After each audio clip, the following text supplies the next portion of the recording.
Of all the many exceptional, unexceptional cars, I bet you'd forgotten about this. Do anything you wanna do. Apart from a couple of notable hits back in the 90s and noughties, Mazda was an altogether more bland brand than the sharp, sporty mark we know it as today.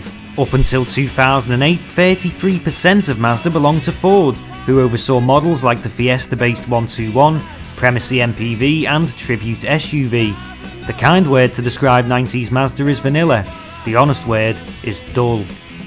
Now, as we know, with the benefit of hindsight, in our complicated world of knock sensors, AdBlue and haptic buttons, this forgotten gem is properly cool. This is the Mazda Demio, and it may look like something for the elderly, but it's easily better and more practical than any of your Nero, Duke and Aircross bollocks.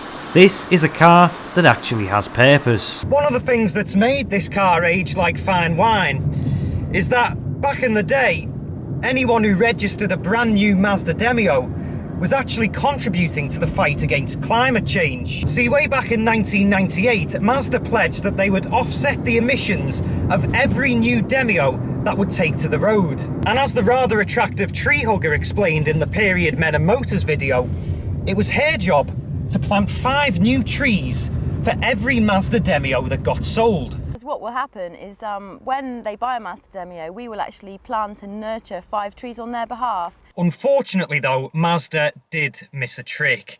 You see, as the bird in the video explains, the lifespan of an oak tree is a couple of 100 years. The oak will live for a couple of 100 years.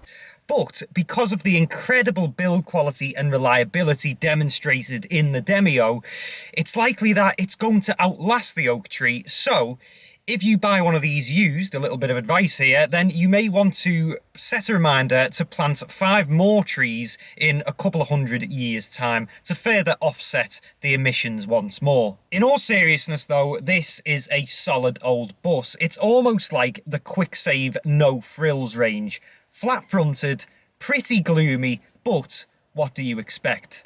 No frills. You get a couple of creature comforts though. Ashtray, cigarette lighter, recognisable Japanese switchgear and, well, on you go basically. Trip to the tip, family day out, whatever you want. This whole interior has worn really, really well.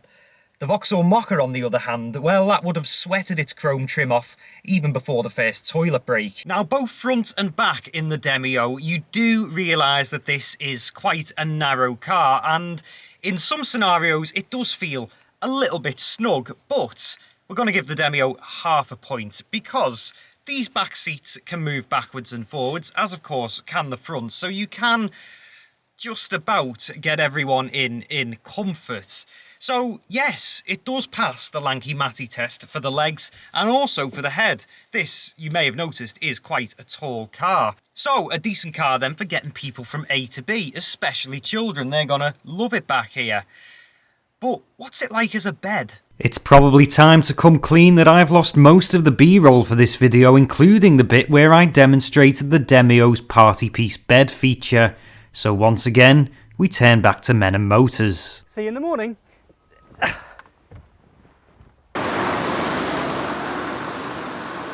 Under the bonnet, your only choice was a 1.3 litre petrol engine with 16 valves. And yeah, to be quite honest, it is on more of the gutless side of things.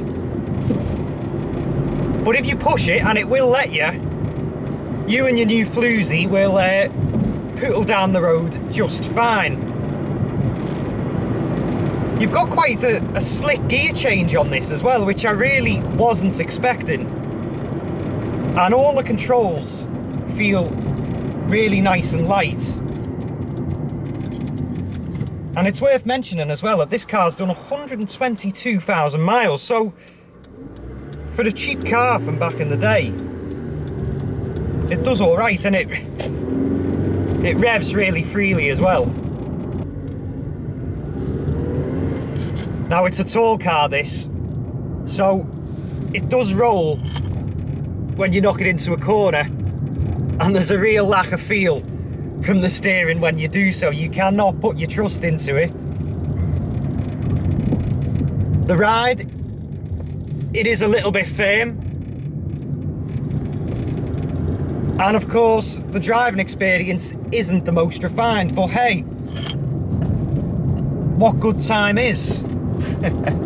Luckily though, an ace up this car's sleeve, which is very relevant in 2023, and probably for the next few years, is that if you're stopped by one of those orange-clothed protesters singing, "Oh, I've got long hair and I like to get stoned," then you can say, hey, 5 trees exist because of this car. Now let me get to my GP appointment. Excluding the prospect of off-roading, what you've got here is a proper, reliable, dependable, go-anywhere car that really is quite well thought out. And it doesn't pretend to be something that it isn't. Here, now, in the present day, the humble Mazda Demio is more relevant than ever. See you next time. Oh, I've got long hair and I like to get stoned.